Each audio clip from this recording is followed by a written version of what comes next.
Capítulo 16. E chegou a Derbe e Listra, e eis que estava ali um certo discípulo por nome Timóteo, filho de uma judia que era crente, mas de pai grego, do qual davam bom testemunho os irmãos que estavam em Listra e em Icônio. Paulo quis que este fosse com ele e, tomando-o, circuncidou-o, por causa dos judeus que estavam naqueles lugares, porque todos sabiam que seu pai era grego. E, quando iam passando pelas cidades, lhes entregavam, para serem observados, os decretos que haviam sido estabelecidos pelos apóstolos e anciãos em Jerusalém. De sorte que as igrejas eram confirmadas na fé e cada dia cresciam em número. E, passando pela Frígia e pela província da Galácia, foram impedidos pelo Espírito Santo de anunciar a palavra na Ásia. E, quando chegaram a Mísia, intentaram ir para Bitínia, mas o Espírito de Jesus não lhe permitiu. E, tendo passado por Mísia, desceram a Troade. E Paulo teve de noite uma visão em que se apresentou um varão da Macedónia e lhe rogou, dizendo: passa à Macedónia e ajuda-nos.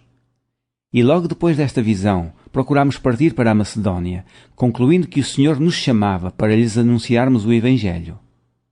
E, navegando de Troade, fomos correndo em caminho direito para a Samotrácia, e no dia seguinte para Nápoles.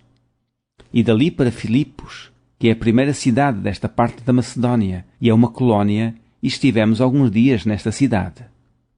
E no dia de sábado saímos fora das portas, para a beira do rio, onde julgávamos ter lugar para oração. E assentando-nos, falámos às mulheres que ali se ajuntaram. E uma certa mulher, chamada Lídia, vendedora de púrpura da cidade de Tiatira, e que servia a Deus, nos ouvia, e o Senhor lhe abriu o coração para que estivesse atenta ao que Paulo dizia. E depois que foi batizada, ela e a sua casa, nos rogou, dizendo: se haveis julgado que eu seja fiel ao Senhor, entrai em minha casa e ficai ali. E nos constrangeu a isso. E aconteceu que, indo nós à oração, nos saiu ao encontro uma jovem que tinha espírito de adivinhação, a qual, adivinhando, dava grande lucro aos seus senhores. Esta, seguindo a Paulo e a nós, clamava, dizendo: estes homens que nos anunciam o caminho da salvação são servos do Deus Altíssimo. E isto fez ela por muitos dias. Mas Paulo, perturbado, voltou-se e disse ao Espírito: em nome de Jesus Cristo, te mando que saias dela. E na mesma hora saiu. E, vendo seus senhores que a esperança do seu lucro estava perdida, prenderam Paulo e Silas e os levaram à praça, à presença dos magistrados. E apresentando-os aos magistrados, disseram: estes homens, sendo judeus, perturbaram a nossa cidade e nos expõem costumes que nos não é lícito receber nem praticar, visto que somos romanos. E a multidão se levantou unida contra eles, e os magistrados, rasgando-lhes os vestidos, mandaram açoitá-los com varas. E, havendo-lhes dado muitos açoites, os lançaram na prisão, mandando ao carcereiro que os guardasse com segurança. O qual, tendo recebido tal ordem, os lançou no cárcere interior e lhes segurou os pés no tronco. E, perto da meia-noite, Paulo e Silas oravam e cantavam hinos a Deus, e os outros presos os escutavam. E de repente sobreveio um tão grande terremoto que os alicerces do cárcere se moveram, e logo se abriram as portas e foram soltas as prisões de todos. E, acordando o carcereiro, e vendo abertas as portas da prisão, tirou a espada e quis matar-se, cuidando que os presos já tinham fugido. Mas Paulo clamou com grande voz, dizendo: não te faças nenhum mal, que todos aqui estamos. E, pedindo luz, saltou dentro e, todo trêmulo, se prostrou ante Paulo e Silas.